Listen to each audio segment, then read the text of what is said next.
co-powered by Techno।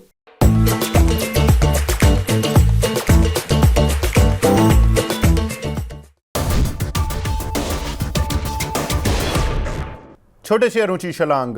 जो share अच्छी छलांग लगा रहे हैं उनको ट्रैक करने की कोशिश कर रहे हैं हम। जीएम ब्रेवरीज और ग्लोबल स्पिरिट्स दोनों ही लिकर से जुड़ी कंपनी। सनी सर, क्या हो रहा है ये मार्केट में? इनमें वैल्यू दिख रही है लोगों को या डिमांड दिख रही है, या शेयर वैसे ही चल रहे हैं कि इन लाइन की सेंटीमेंट पॉजिटिव है तो इनको भी खरीद लो? आई थिंक जो वीकेंड पे जो नोटिफिकेशन आया था कि बेसिकली दो चीज़ों का, एक था कि शुगर केन जूस से डायरेक्टली आप ईएनए और इथेनॉल बना सकते हो, और दूसरा कहीं ना कहीं जो फूड ग्रेन जो है उसका रिस्ट्रिक्शन था राइस से इथेनॉल बनाने का, वहाँ कहीं ना कहीं एक ढील दी गई है गवर्नमेंट की ओर से। और इसी का सीधा सीधा इम्पैक्ट हम ग्लोबल स्पिरिट और जीएम ब्रीवरीज में देख रहे हैं, जो predominantly grain based rice based ethanol बनाने का कारोबार करते हैं। और आई थिंक उसी का इम्पैक्ट आज स्टॉक प्राइस में आते हुए दिख रहा है। जी अंशुल जी, ऑन चार्ट्स कैसे दिख रहे हैं? कहाँ तक जा सकते हैं दोनों काउंटर? देखिए विवेक जी, स्टैंडर्ड डिस्क्लेमर से स्टार्ट करूंगा। जीएम बेवरेज सुबह 967.50 पे हमने अपने क्लाइंट्स को बाय इनिशिएट कराया है 9% के ऊपर का टारगेट देते हुए। और ग्लोबल स्पिरिट 1265 पे इनिशिएट कराया था, जहां पे 1:1 रिस्क रिवॉर्ड मिल रहा था, तो 50% प्रॉफिट बुकिंग भी कराई है। दोनों स्टॉक में ब्रेकआउट पॉइंट 1265 ग्लोबल स्पिरिट और 967.50 जीएम बेवरेजेस, इन दोनों काउंटर में हमको ब्रेकआउट पॉइंट से 9% की अपसाइड आती हुई दिख रही है in next 3 to 5 sessions. Stop loss breakout point से 4% नीचे का रहेगा, तो स्टॉप लॉस को थोड़ा सा ध्यान से लगा के अगर स्टॉक्स को लॉन्ग करते हैं तो हाई लाइकली है कि 9% ऊपर का टारगेट मिल जाएगा। बट मोमेंटम चेस कर रहे हैं तो स्टॉप लॉस लगाना मैंडेटरी है। ब्रेकआउट पॉइंट से 4% नीचे का स्टॉप लॉस रहेगा। जी, काफ़ी दर्शक सुजलॉन पर सवाल पूछ रहे हैं, सुजलॉन पर नई एंट्री की बात कर रहे हैं। सनी सर, आप फंडामेंटली इस काउंटर को ट्रैक कर रहे हैं क्या? सुजलॉन, या डेफिनेटली। जी सर इस पर रिकमेंडेशन क्या है आपकी? Again eight a current juncture मेरी रिकमेंडेशन न्यूट्रल रहेगी, क्योंकि स्टॉक में जिस तरह से रैली हुई है पिछले कुछ महीनों में, वहां मुझे लगता है कि अब थोड़े से वैल्यूएशन एक्सपेंसिव हो चुके हैं। बट अगेन ये भी एक जिस तरह से रिन्यूएबल एनर्जी को लेके गवर्नमेंट का फोकस है और नए नए projects on a back to back basis company को अवार्ड मिल रहा है, तो अगर किसी का लंबा होराइजन है तो बने रहने की राय रहेगी। और कोई शॉर्ट टर्म इन्वेस्टर है, गेन पर बैठा हुआ है, तो उन्हें प्रॉफिट बुक करने की राय रहेगी। और जो नए इन्वेस्टर फिर से कैपिटल डिप्लॉय करना चाहते हैं, ग्रेजुअल वे से सुजलॉन में डिप्लॉय कर सकते हैं। Maybe buy on dip is the right strategy for fresh money to be deployed in Suzlon. जी, सुभ्रा रानी जैना जी का सवाल है जीएचसीएल पर, जीएचसीएल टेक्सटाइल पर 114 रुपये के लिए हुए हैं अंशुल जी, इन्होंने शॉर्ट टर्म व्यू है, क्या कर सकते हैं ये? देखिए जीएचसीएल टेक्सटाइल में फ्राइडे के सेशन में ब्रेकआउट दिख रहा था, आज थोड़ा सा पुल बैक है, तो प्रोबेबली यहाँ पे थोड़ा सा पैटर्न कंटिन्यू रहेगा। प्रोबेबली 4-5 दिन की कंसोलिडेशन रह सकती है, लेकिन 116 दिन का ब्रेकआउट 98 रुपीज पे आया था, जिसका टारगेट लगभग 145 रुपीज है। तो बेस ऑन बेस पैटर्न बना रहा है, हाई लाइकली है कि 145 के लेवल मिल सकते हैं। यहाँ से आपको 103 रुपए का क्लोजिंग बेसिस का स्टॉप लॉस लगाना है, यानी 10 रुपए करीब की रिस्क रहेगी। और ऊपर में 145 के लेवल मिल सकते हैं, जो ऑलरेडी 35 रुपीज ऊपर है, तो 1:3 का रिस्क रिवॉर्ड बन रहा है। बिल्कुल इस ट्रेड को होल्ड करना चाहिए 145 के व्यू के साथ, लेकिन स्टॉप लॉस जरूर लगा लीजिए क्योंकि मोमेंटम चेज कर रहे हैं। जी, कुछ दर्शक आईआरबी इंफ्रा पर सवाल पूछ रहे हैं, मैं उनको यही रिक्वेस्ट करूंगा। फ्राइडे को हमने इस पर एक अच्छी खासी कवरेज की है। आप के पास आईआरबी इंफ्रा का एक वीडियो मिलेगा आपको मनी 9 पर, तो आप वहां जाकर पूरा इस पर चर्चा और ज्ञान देख सकते हैं। इमरान साहू जी का सवाल है अवंती फीड्स पर। अंशुल जी, कैसे देख रहे हैं ये काउंटर? आप काफ़ी क्लोजली ट्रैक करते हैं आई बिलीव। देखिए विवेक की प्रॉब्लम इसमें ये थी कि बजट के आसपास या बजट के दिन हमने काफी इसको रिकमेंड किया था। स्टॉक उस दिन 15-16% चला भी था, लेकिन उसके बाद से कंटिन्यूअसली मोमेंटम फेड ही होता हुआ दिख रहा है और अब आउट ऑफ मोमेंटम हो चुका है स्टॉक। लेकिन 158 वीक्स का जो बेस ब्रेकआउट था 639, इसका किसी तरह का फेलियर का सिग्नेचर नहीं है, तो पुल बैक में हो सकता है 639 के लेवल्स भी टेस्ट कर ले, वहां पे साइडवेज भी रहे, तो जैसे मोमेंटम लौटेगा स्टॉक में 900 950 तक की अपसाइड बन सकती है। बट फिलहाल के लिए मोमेंटम खत्म हो गया है, तो हमारी वॉच लिस्ट से भी बाहर हो गया है। जब मोमेंटम वापस लौटेगा तो अपने आप हमारी स्कैनर और वॉच लिस्ट में आ जाएगा। प्रोबेबली 709 रुपए के ऊपर मोमेंटम लौट आएगा। तो अभी के लिए 709 के ऊपर ही बाई ऑन ब्रेकआउट की सलाह रहेगी। है तो आराम से होल्ड कर सकते हैं, आपको समय देना पड़ेगा, लेकिन स्टॉक 900 से 1000 रुपए आता हुआ दिख रहा है। बिल्कुल। एक हमारे दर्शक हैं दीपक सिंह जी, टाटा स्टील पर पूछ रहे हैं सवाल। इनके पास कुछ शेयर हैं 156 के प्राइस के लिए हुए। सनी सर, कंसीडरिंग कि फेड का रेट कट आने की एक्सपेक्टेशन है इस वीक में, ईसीबी ने लास्ट वीक रेट कट कर दिया था, चाइना में भी रेट कट की बातें हो रही हैं, सर कैसे देखें सारी मेटल काउंटर को, specially Tata steel? I think metal counter में हमने कहीं ना कहीं एक बिग सेल ऑफ होते हुए देखा था पिछले 1-1.5 महीने में। अब मुझे लगता है कि अब कहीं ना कहीं अब एक फेयर वैल्यू पर सभी मेटल कंपनीज आ चुकी है, whether it is steel, ferrous और नॉन फेरस। और टाटा स्टील में बने रहने की राय दूंगा। आई थिंक रेट कट के चलते मुझे लगता है कि कहीं ना कहीं ऑप्टिमिज्म नैरेटिव बिल्टअप होते दिखेगा इन terms of improving demand environment. तो मेरी बने रहने की राय रहेगी टाटा स्टील में। जी, चंद्रकांत त्यागी जी का सवाल है मुंजाल ऑटो पर। अंशुल जी, इसके कुछ टारगेट हैं क्या? देखिए, जितने टारगेट्स हमने अपने क्लाइंट्स को दिए थे वो सारे अचीव होते हुए दिखे हैं, तो हमने प्रॉफिट बुकिंग की सलाह दे दी है। तो स्टैंडर्ड डिस्क्लेमर है कि हमारे क्लाइंट्स यहाँ से बाहर हो चुके हैं, लेकिन 115 रुपए पे जो ब्रेकआउट आया था 153 दिन का, उसका टारगेट समवेयर अराउंड 174 175 है। तो नेक्स्ट लेग ऑफ ब्रेकआउट जो बनेगा वो बनेगा 135 के ऊपर। तो स्टॉक जैसे 135 निकलेगा आप भी बाई कर सकते हैं, मैं अपने क्लाइंट्स को भी बाई रिकमेंडेशन दूंगा। ऊपर 174 175 तक के टारगेट आते हुए मैं दिख रहे हैं। जी, हमारे एक दर्शक है फेडरल बैंक में, इन्होंने 202 पर लिए हुए हैं कुछ शेयर। सनी सर, इनको लॉस हो रहा है, वैसे भी ये काउंटर थोड़ा सा रिजल्ट के आसपास ज़्यादा चलता है, अब रिजल्ट सीजन शुरू होने वाला है और जनरली इसके रिजल्ट जो होते हैं वो 15-16 तारीख तक आ जाते हैं। तो अभी एक्सपेक्ट कि 15-16 अक्टूबर के आसपास रिजल्ट्स आ जाएंगे इसके। कैसा लग रहा है सर Q2 सभी बैंकिंग कंपनीज़ के लिए, फेडरल बैंक पर आपका व्यू सर? अगेन हमारा व्यू कंस्ट्रक्टिव है फेडरल बैंक को लेकर के, क्योंकि अगर आप देखेंगे Q1 के भी जो नतीजे आए थे सभी बैंक्स के, उसमें से वन ऑफ द बेस्ट नतीजे फेडरल बैंक ने दिए थे। 20% की हमने क्रेडिट और डिपॉजिट ग्रोथ आती हुई देखी थी। बट कहीं ना कहीं जो स्टॉक है वो 200 रुपीज के आसपास जाके in terms of price momentum कहीं ना कहीं फिजल आउट हुआ है। बट अगर investment horizon short to medium term है तो मेरी बने रहने की राय रहेगी फेडरल बैंक में। जी, एक हमारे दर्शक हैं TVZ पर सवाल पूछ रहे हैं। अंशुल जी, ये ज्वेलरी स्टॉक भी रुक नहीं रहे हैं, be it PCJ, Radhika jeweller, TVZ, इन सभी पर आपका व्यू सर? देखिए, सभी पे हमारा व्यू पॉजिटिव है। अब यहाँ से अगर आप बाई कर रहे हैं तो मोमेंटम चेज करना होगा, और मोमेंटम चेज बिना स्टॉप लॉसेस के नहीं होता है, क्योंकि स्टॉक वर्टिकली चले हैं। अब TVZ स्पेसिफिकली बात करें तो फ्राइडे के सेशन में 20% ऊपर जाके क्लोज किया था, आज 9% ऊपर है, तो 2 ही दिन में 30% हो गया है। हम इन स्टॉक्स को लगभग 150 ऑड लेवल से TVZ रेकमेंड करते आ रहे हैं, जहां पे 142 दिन का बेस ब्रेकआउट था। अब वर्टिकल अप मूव जा रहा है स्टॉक, तो फ्रेश बाई की सलाह नहीं रहेगी, लेकिन जिसके पास है वो एक बार के लिए अपडेटेड स्टॉप लॉस 340 का लगा के होल्ड कर सकता है। राधिका ज्वेलर्स में यहाँ पे हमने लास्ट वीक में बाई रिकमेंडेशन दी है, हमको यहाँ से स्टॉक में फिलहाल के लिए 154 155 तक की अपसाइड दिख रही है। आज अपर सर्किट था, लेकिन अभी पिछले आधा घंटे में थोड़ी सी सेलिंग आई है। एब्जॉर्ब कर लेगा, 154 155 तक जा सकता है। तो आउट ऑफ ऑल स्टॉक्स अभी थोड़ा सा जूस राधिका ज्वेलर्स में बचा है, बाकी सारे नियर वर्टिकल चल चुके हैं। तो रिस्क रिवॉर्ड फ्रेश बाइंग के लिए मैच नहीं कर रहा है। आप पार्टी में बहुत लेट हैं, यहाँ से और थोड़ी सी डिले होगी तो पार्टी खत्म हो चुकी होगी और आप फंस चुके रहेंगे। तो अब मोमेंटम मत चेज कीजिए, करना भी है तो एक राधिका ज्वेलर्स में कर सकते हैं 120 के स्टॉप लॉस से। बट मेरा सजेशन यही है कि अब मोमेंटम इस काउंटर में मत चेज कीजिए। याद कीजिए, PSUs आप बजट के टाइम में हाईएस्ट मोमेंटम में थे और वहां पे जो फंसे हैं 30% वहां से डाउन साइड है, और हम कंटिन्यूसली सेल रिकमेंड कर रहे हैं। तो यहाँ भी स्टॉक्स में बाइंग क्लाइमेक्स की तरफ हम बढ़ रहे हैं। अगर प्रोबेबली इस वीक में बाइंग क्लाइमेक्स बनता है तो हमारे इंटरेस्ट से बाहर हो जाएंगे। जी, सनी सर, एक काउंटर पर और मैं चर्चा करूंगा। एक हमारी दर्शक है नीतू त्यागी जी, वो वोडाफोन आइडिया पर पूछ रही हैं, 16 रुपये के उन्होंने लिए हुए हैं। सर, इसमें last to last Friday Goldman सैक्स की एक रिपोर्ट आती है जो 2.5 रुपये का टारगेट देते हैं, उस समय बवाल भी काफ़ी हुआ था, शेयर काफ़ी तेज़ी से गिरा।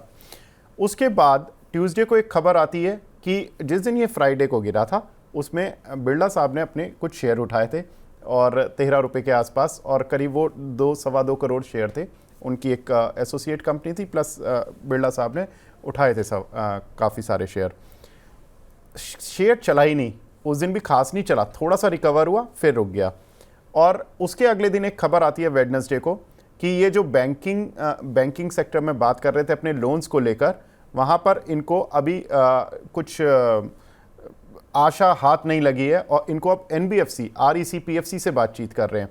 सर, ये एक सेटबैक की तरह देखना चाहिए कि बैंकर्स इनको लोन नहीं देना चाह रहे हैं, या इसको इस तरह से देखना चाहिए, एक तरफ प्रमोटर खरीद रहे हैं तो प्रमोटर्स को ज़्यादा कंपनी के बारे में पता होता है, बातचीत तो वही कर रहे होंगे बैंकर्स के साथ, और जब वो शेयर उठा रहे हैं मार्केट से, तो सर इस काउंटर पर तो ये बड़ा कन्फ्यूजन सा हो गया कि एक तरफ प्रमोटर और एक तरफ दूसरी चीज़ें।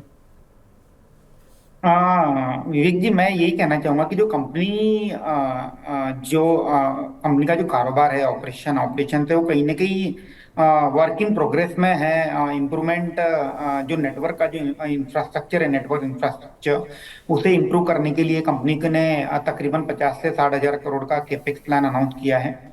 और उसी के चलते लेग वन में हमने देखा था कि इक्विटी इन्फ्यूजन किया गया ओएफएस के थ्रू और थ्रू अदर इंस्ट्रूमेंट। और अब जब कंपनी को जब डेट की रिक्वायरमेंट है, तो company is approaching various banks and NBFC. तो मुझे लगता है कि अल्टीमेटली जो नेटवर्क इंफ्रास्ट्रक्चर है उसे अपग्रेड करने के लिए जो पैसा है, जब तक वो कंपनी के हाथ नहीं लगेगा, it's very tough to do an improvement in infrastructure. और तभी आप देखेंगे कि जो इनका जो सब्सक्राइबर बेस है, उसमें जो month on month every month हम देखते हैं कि थोड़ा डिक्लाइन होता है, और वो जो सब्सक्राइबर बेस है that is going toward Bharti and Jio, तो वो अरेस्ट करने के लिए नेटवर्क इंप्रूवमेंट करना बहुत जरूरी है। तो I think at a current juncture we won't recommend anybody to buy Vodafone, क्योंकि काफी सारी दूसरी कंपनीज हैं within telecom sector that are doing well.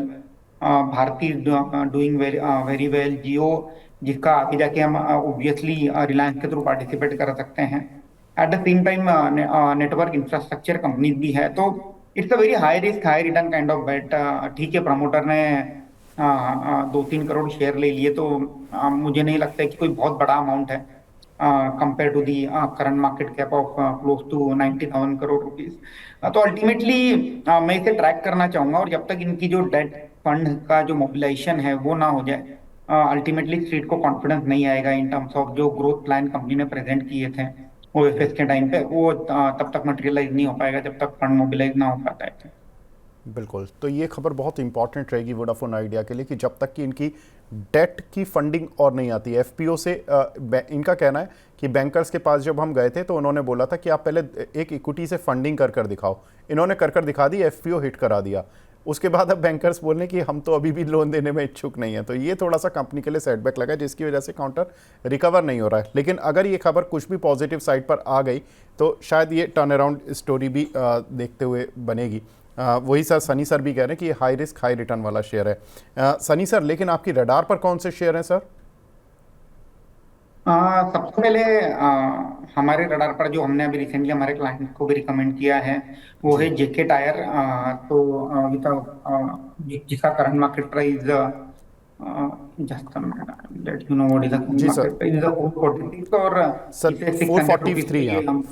हाँ जी 600 रुपीज के लिए हम रिकमेंड कर रहे हैं। बेसिकली आज के डेट में चीपर कंपनी ढूंढना बहुत मुश्किल है, तो जेके टायर एक हमें लगा कि जो 10 से 12 के प्राइस टू अर्निंग मल्टीपल पर ट्रेड कर रहा है। At the same time TBR truck और बस रेडियल टायर में कहीं ना कहीं मार्केट लीडर है रिप्लेसमेंट मार्केट साइड में। और रिसेंटली सभी टायर कंपनीज में कंसर्न आया था कि जो रबर के दाम है काफी एग्रेसिवली इंक्रीज हुए पिछले 6 महीने में, उसके चलते मार्जिन पर प्रेशर आएगा। तो सभी कंपनीज ने प्राइस हाइक भी ली थी पिछले 4 से 5 महीनों में। Eight the same time other जो रॉ मटेरियल है वो कहीं ना कहीं कूल ऑफ हुए हैं, तो इसके चलते हमें लगता है कि जो मार्जिन है अब आगे जाके मेंटेन रहेंगे। एट द सेम टाइम एमएक्सीवी और जो पैसेंजर व्हीकल का जो रिप्लेसमेंट मार्केट है वहाँ डिमांड रिलेटिवली बेटर रहने की उम्मीद है, वैल्यूएशन रिजनेबल है। तो मुझे लगता है कि एक वैल्यू पिक के तौर पर जेके टायर को पोर्टफोलियो में ऐड किया जा सकता है। जी अंशुल जी, आपकी रडार पर कौन से शेयर्स हैं सर? देखिए विवेक जी, 1 मिनट का समय अगर देंगे तो मैं आइडिया पे बोलना चाह रहा था। आइडिया में अगर आप कुमार मंगलम बिरला की नेटवर्थ है 2390 करोड़ यूएस डॉलर, यानी 2 लाख करोड़ की, और 2 करोड़ शेयर 15 रुपए के भाव से खरीदे हैं तो 30 करोड़ रुपए हुआ, यानी इनकी नेटवर्थ का 0.00015% है। अगर ये पैसा जीरो भी हो जाता है तो उनको कोई खास फर्क नहीं पड़ेगा, एक ग्रासिम का डिविडेंड या दूसरी कोई कंपनी का डिविडेंड 30 करोड़ से ज्यादा उनको मिल जाएगा। लेकिन उनको देखते हुए आप अपनी कैपिटल का अगर 30 40 50% डाल दिए और जीरो हो गया तो आपकी तो खड़िया खड़ी हो जाएगी। तो ये पीआर स्टंट भी हो सकता है या इंटरनल कोई चीज हो सकती है कि उनको मजबूरी होगी कोई चीज करने की, या कंपनी का नाम बचाना या उस टाइप की, या मतलब बेसिकली मेरे हिसाब से पीआर स्टंट ज्यादा है बजाय इसकी कन्विक्शन बाइंग के कि कंपनी जिंदा रह जाएगी। और ऑफ लेट आपने देखा होगा अनिल अंबानी हमेशा अपने स्टॉक्स में अच्छी खबर या बाइंग या इस टाइप की चीजें देते थे और हर एजीएम के पास देते थे, और उसके बाद स्टॉक नीचे आते जाते थे। ऑल टाइम हाई से ऑलरेडी 99% सब नीचे हैं। तो मैं रिटेल इन्वेस्टर को सलाह दूंगा कि इस टाइप के काउंटर में फंसने की जगह अच्छे काउंटर्स में जाइए जहां मोमेंटम है, जहां पे कुछ प्रॉफिटेबिलिटी दिख रही है, वहां पे जाइए, वहां पे पैसा लगाइए, वहां पैसा बनेगा। अब उसी कड़ी में दो स्टॉक मैं आपको अच्छे दे देता हूँ। लास्ट टाइम भी पिछले 4 5 अपियरेंसेस से लगभग 1.5 महीने से मैं कहते आ रहा हूँ, क्वालिटी इंडेक्स निफ्टी का मोमेंटम इंडेक्स को आउट परफॉर्म कर रहा है। तो यहाँ पे मोमेंटम चेस करने की जगह क्वालिटी स्टॉक्स को चेस जी। कीजिए। ये हमने आइनॉक्स रिकमेंड किया था, 2 सेशन में 100 रुपए बढ़ गया और 6% 7%। तो उसी कड़ी में अब यहाँ से बैंकिंग स्टॉक्स में तेजी दिख रही है। तो पहला स्टॉक आपको जो बाई करना चाहिए वो है कोटक बैंक। कोटक बैंक में काफी हद तक पोल एंड फ्लैग पैटर्न है वीकली चार्ट पे, और ये फ्लैग हो चुका है 10 हफ्तों का। तो स्टॉक में यहाँ से ब्रेकआउट की पॉसिबिलिटी काफी हाई है। 1840 निकलने के बाद स्टॉक में आपको बाई करना है। 1810 रुपए का स्टॉप लॉस रहेगा। पहला शॉर्ट टर्म टारगेट जो रहेगा वो 1890 का रहेगा। लेकिन जो फ्लैग पैटर्न वीकली चार्ट पे बना है उसका टारगेट निकल के आता है लगभग 2050 रुपए। तो अगर आपका व्यू 1.5 से 2 हफ्ते का है तो 1890 का टारगेट लीजिए। अगर आपका व्यू 3 महीने से ऊपर का है तो 2050 का टारगेट लीजिए। दूसरा स्टॉक है आईसीआईसीआई बैंक। इस स्टॉक को करंट मार्केट प्राइस से बाई करके चल सकते हैं। 1230 रुपए का स्टॉप लॉस रहेगा और 1285 रुपए का पहला टारगेट रहेगा। इस स्टॉक में भी डेली चार्ट पे अगर देखें तो 45 डेज का कॉम्बिनेशन पैटर्न ब्रेकआउट आ रहा है। फर्स्ट लेग ऑफ मूव में ये ऊपर में 1285 तक जा सकता है, उसके बाद थोड़ा सा कंसोलिडेट करेगा। बट ओवरऑल जो कॉम्बिनेशन पैटर्न का ब्रेकआउट है इसका टारगेट 1400 रुपए का आ रहा है। तो अगर 3 महीने का व्यू है तो 1400 रुपए का टारगेट लीजिए, 1 से 1.5 हफ्ते का व्यू है तो 1285 का टारगेट लीजिए। बैंकिंग स्टॉक्स आउट परफॉर्म करते हुए दिखेंगे, large cap stocks outperform करते हुए दिखेंगे। दोनों का जी mix Kotak bank ICICI bank में बैठता है, इसलिए दो स्टॉक्स रिकमेंड कर रहा हूँ। बिल्कुल। तो आईसीआईसीआई बैंक में 1285 का पहला टारगेट और 1400 का दूसरा टारगेट यहाँ पर खरीदारी कर सकते हैं 1230 के स्टॉप लॉस के साथ। साथ ही कोटक बैंक यहाँ पर भी खरीदारी कर चला जा सकता है। 1890 और 2050 के दो टारगेट्स, 1835 और 38 की रेंज में एक काउंटर चल रहा है। 1810 रुपये का आपको स्टॉप लॉस लगाना है। सनी सर ने एक काउंटर दिया जेके टायर, जहाँ पर कि 445 के करीब चल रहा है। 600 रुपये का फंडामेंटली टारगेट यहाँ पर रहेगा। सनी सर, आपकी रडार पर कोई और भी शेयर है क्या? एक शेयर मैं रिकमेंड करना चाहूंगा जो कि होल्डिंग कंपनी है, आरपीएसजी वेंचर्स लिमिटेड। जी। बेसिकली फर्स्ट सोर्स में 54% होल्डिंग रखती है कंपनी। और ओके। अगर आप फर्स्ट सोर्स का आज के डेट में मार्केट कैप देखेंगे तो तकरीबन 21 साढ़े 21 हजार करोड़ है। और आरपीएसजी वेंचर की खुद की मार्केट कैप तकरीबन 3.5 हजार करोड़ है। एट द सेम टाइम आरपीएसजी जो लखनऊ सुपर जायंट आईपीएल की जो टीम है जी। उसमें 51% स्टेक होल्ड करती है। 2M जो स्नैक्स का जो ब्रांड है उसमें 100% बिजनेस आरपीएसजी वेंचर में है, जिसमें सालाना तकरीबन 400 से 450 करोड़ की टॉप लाइन आती है। तो अगर हम उसे 4 टाइम प्राइस टू सेल्स पर वैल्यू करते 2000 करोड़ की वैल्यू वहां से आती हुई दिखती है। At the same time Calcutta में एक मॉल ऑपरेट प्रॉफिटेबल मॉल भी ऑपरेट करते हैं। तो मुझे लगता है कि एक काफी डीप वैल्यू है कंपनी में। तो अगर किसी का लंबा होराइजन है तो डेफिनेटली आरपीएसजी वेंचर को 1500 के टारगेट से पोर्टफोलियो में ऐड कर सकते हैं। बिल्कुल। तो क्रिकेट देखने के शौकीन हैं तो लखनऊ सुपर जायंट जो कि इनकी कंपनी टीम है उसमें भी इनका स्टेक है, और साथ ही सर ने बताया कि एक दो जगह और स्टेक्स हैं मॉल्स में और दूसरी जगहों पर। तो उसकी एक वैल्यू बनाकर करीब 1500 रुपये पर शेयर का टारगेट यहाँ पर बनता है। सनी सर, आप हमारे साथ जुड़े, बहुत बहुत शुक्रिया सर हमसे जुड़ने के लिए। अंशुल जी, आपका भी बहुत बहुत शुक्रिया सर। को पावर्ड बाय टेक्नो।